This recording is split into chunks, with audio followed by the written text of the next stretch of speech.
What to do out there. So today I just wanted to pick a 3-card spread.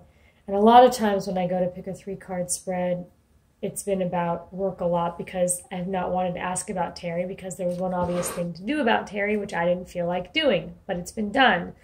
So now it's kind of interesting because now I feel like now it's always about tarot, and then maybe I need to just take a look at this and think maybe it's about work. So I picked a 3-card spread, which I can now show you.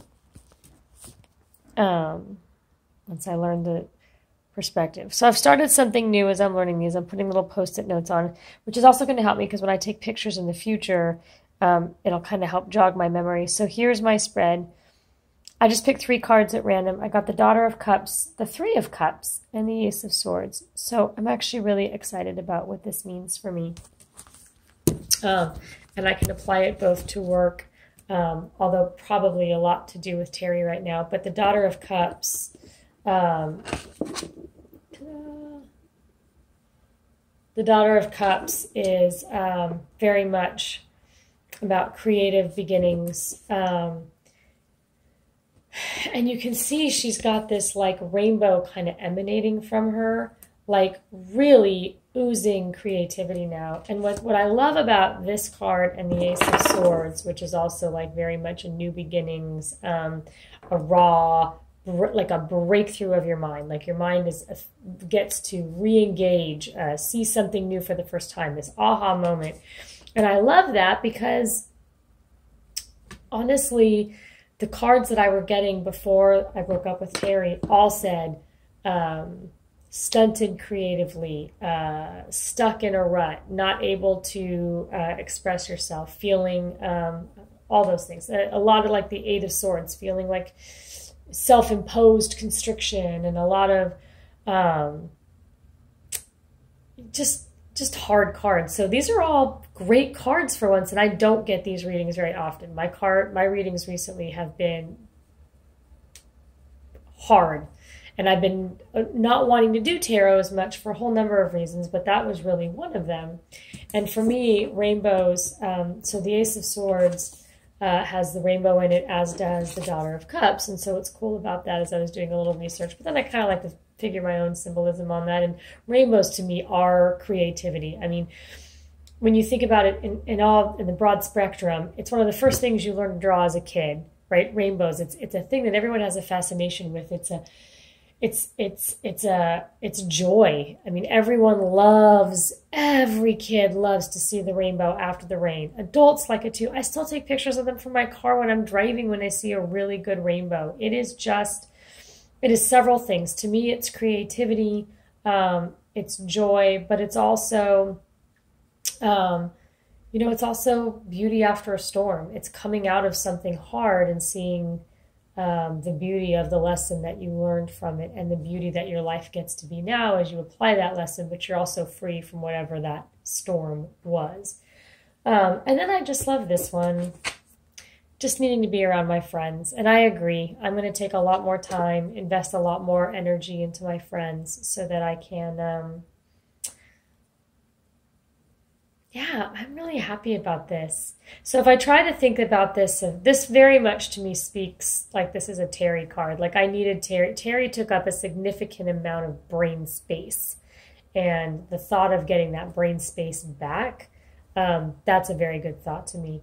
From work too, I kind of like to apply this. This really does apply, I mean, in a vastly different way, but kind of like I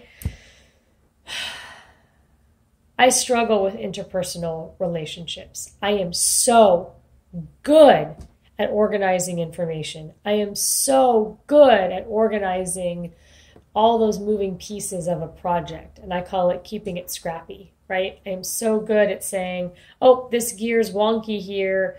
And there's stuff, flying out into the ether that's not being contained. I need to contain it. That's what you do as a project manager. You got to make sure everything has a purpose. Everything is happening on purpose. Things are not happening accidentally and no one's paying attention. Okay, I'm going to write that. That's going down. Project management means everything happens on purpose. Okay, so I'm really good at that. That's no problem. I'm not always good at, if there are people that I feel like they should be doing their job differently, I'm not getting what I need out of them. I'm really bad at that. You know, I can be a mentor if you want me to be your mentor. If you don't, if that's not our dynamic, but I need more out of you, and I tell you that I need more out of you, and then I don't get it, I struggle with what to do with that. I'm not good at that. I'm very much like here's like 1 + 1 = 2. Are we good? You're good. It's 2. You're good. I struggle with the, 1.170 plus 1.2345 plus negative 1 point, I don't know, do the math. I'm like, oh my God, why is this so complicated? Just do the thing you're here to do.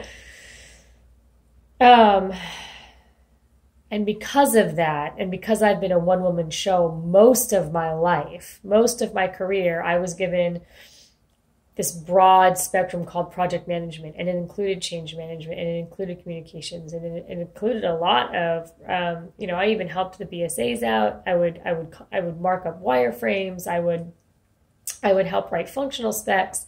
And so to go somewhere where it's not just a person who does that job, but a frickin' team that does that job, that's,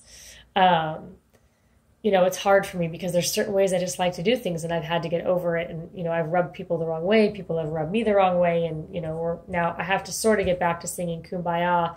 And sometimes, willpower is a muscle.